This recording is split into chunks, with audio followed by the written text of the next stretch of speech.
भैया और बहनों को मेरा प्रणाम। आज हम कक्षा 9 विषय हिंदी पहला पाठ दो बैलों की कथा जो कि प्रेमचंद जी के द्वारा रचित है, हम इस पाठ के प्रश्न उत्तरों को करेंगे। प्रश्न उत्तर करने से पहले मैं आपको यहाँ पर दोबारा से एक बार पाठ का सार समझा देती हूँ कि इस पाठ में क्या है कि दो बैल हैं, हीरा व मोती। हीरा व मोती जो हैं वह अपने मालिक झूरी के पास रहते हैं और वहां पर वे बेहद खुश हैं। झूरी का जो साला है गया वह उन्हें अपने साथ ले जाता है। वहां से वे परेशान होकर उन्हें अपने घर की याद आती है, उन्हें वहां पर खाना पीना कुछ अच्छा नहीं मिलता तो वे वापस दौड़कर अपने मालिक के घर आ जाते हैं। वह दूसरे दिन फिर उन्हें ले जाता है, फिर वे वहां से भागते हैं, भागकर किसी मटर के खेत में घुस जाते हैं। जब वे वहां पर मटर के खेत में आराम से मटर खा रहे होते हैं तो कांजी होश जो है वहां के जो कर्मचारी हैं उनके द्वारा वे पकड़ लिए जाते हैं। फिर वे कांजी होश में कैद हो जाते हैं। कांजी होश में कैद होने के बाद वहां से एक व्यापारी जो है वह उन्हें खरीद कर ले जाता है। उस व्यापारी के साथ जाने पर रास्ते में जब उन्हें अपने घर का रास्ता नजर आता है तो वे वहां से भी भागकर अपने घर की तरफ दौड़ आते हैं।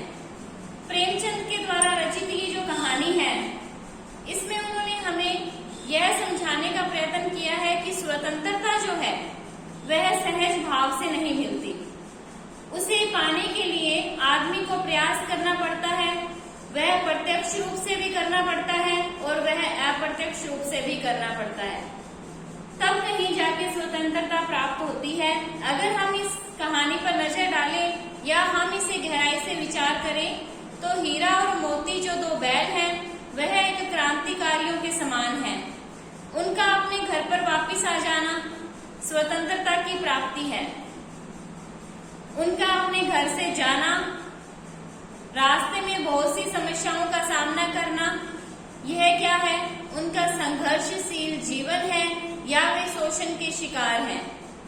हम इस कहानी में इस चीज को पढ़ते हैं। आज हम इसके प्रश्न उत्तर करेंगे। पहला जो प्रश्न है वह है कांजी होश में कैद पशुओं की हाजिरी क्यों ली जाती होगी? कांजी होश क्या है?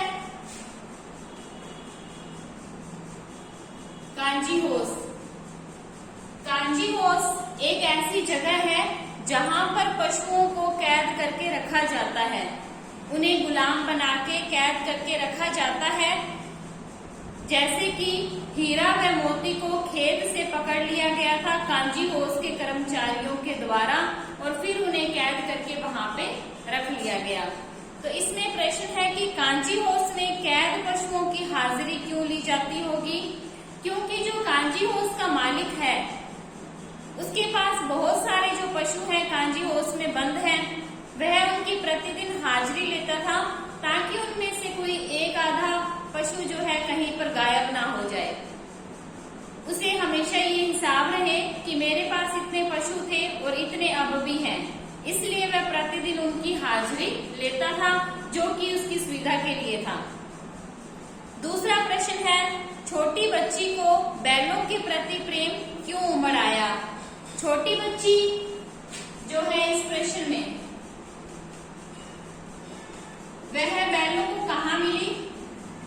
छोटी बच्ची जो है जब बैलों को गया अपने साथ ले जाता है अपने घर पर, जो झूरी का साला है गया वह अपने घर पर बैलों को अपने साथ ले जाता है। वहां पर क्या है, बैलों को रूखा सूखा भोजन मिलता है, उन्हें खाने को अच्छा नहीं मिलता, इसलिए वे वहां से दौड़कर वापस आते हैं। दूसरे दिन उनको झूरी वापस ले जाता है, ठीक है ना? नहीं, गया वापस ले जाता है, झूरी के पास वे लौटकर वापस आ जाते हैं। जब वे गया के घर पर जाते हैं, गया के घर पर जब जाते हैं तो वहां पर एक छोटी बच्ची है जो क्या है उन बैलों से बेहद प्रेम करती है और उनको रोटी भी लाकर खिलाती है। ऐसा क्यों है? प्रश्न ये है कि छोटी बच्ची को बैलों के प्रति प्रेम क्यों उमड़ आया? ऐसा क्यों हुआ? क्योंकि छोटी बच्ची जो है उसकी माँ नहीं है, वह बिछड़ने का दर्द जानती है। उसे पता है कि जब माँ ना हो, मालिक सही ना हो तो हालत क्या होती है। उस बिछड़ने के दर्द को जानती है तो उसे अपना जो दर्द है उन बैलों में भी महसूस होता है। उसे लगता है, इसलिए क्या है, अपने आप ही उसके मन में सहानुभूति का एक भाव जाग उठता है, इसलिए वह बैलों से प्रेम करती है। तीसरा जो प्रश्न है, कहानी में बैलों के माध्यम से कौन कौन से नीति विषयक मूल्य उभर कर आए हैं। नीति विषयक मूल्य क्या है? नीति विषयक मूल्य है जो हमें सही शिक्षा देते हैं। नीति विषयक मूल्य क्या है? जो हमें सही शिक्षा देते हैं, हमें कुछ अच्छी सीख देते हैं। ऐसा क्या है? कह रहे हैं कि बैलों के माध्यम से कौन से नीतिक विषयक मूल्य हैं जो उभर कर सामने आए हैं। बैलों के माध्यम से हमने यह सीखा है कि बैल जो है उनका स्वभाव जो है वह सीधा होता है, वे सहनशील भी होते हैं, संघर्ष करना भी जानते हैं और अन्याय के विरुद्ध आवाज उठाना भी जानते हैं। इसमें हम ये सीखते हैं कि हमें स्वभाव से शांत होना चाहिए, सहनशील होना चाहिए और जब अन्याय हो तो हमें अन्याय के विरुद्ध बोलना आना चाहिए। इतना ज्यादा भी सहनशील नहीं होना चाहिए जिससे क्या है, समाज में हमें समस्याओं का सामना करना पड़ जाए। इस प्रकार के जो नीति विषयक मूल्य हैं वे उभर कर हमारे सामने आए हैं। एक बात हम ये भी सीखते हैं बैलों के माध्यम से कि हमें वफादार होना चाहिए अपने मालिक के प्रति, हमें आपस में स्नेह के भाव से रहना चाहिए।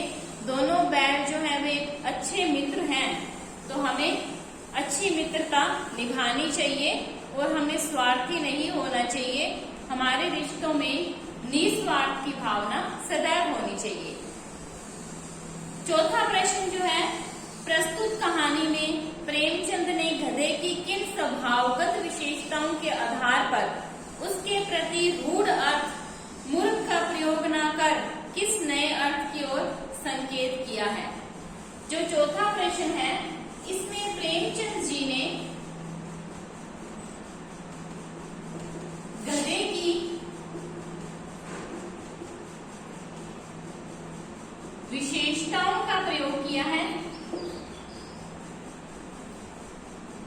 आप सुनते भी होंगे और देखते भी होंगे कि जो गधा है, गधा एक ऐसा जीव है जिसको हर कोई यही कहता है कि यह मूर्ख है। जब भी कोई बात हो तो सीधा मुंह से निकलता है कि गधे के जैसा स्वभाव है, यानी कि मूर्ख है।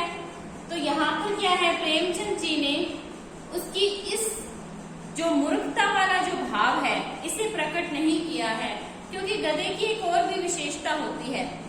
गधा जो है वह स्वभाव से सहनशील होता है।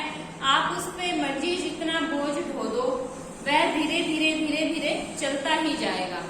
यह भी उसकी स्वभाव की विशेषताएं हैं जिसे लोग नजरअंदाज कर देते हैं और उसकी इस बात को उठा लेते हैं कि गधे तो स्वभाव से मूर्ख ही होते हैं।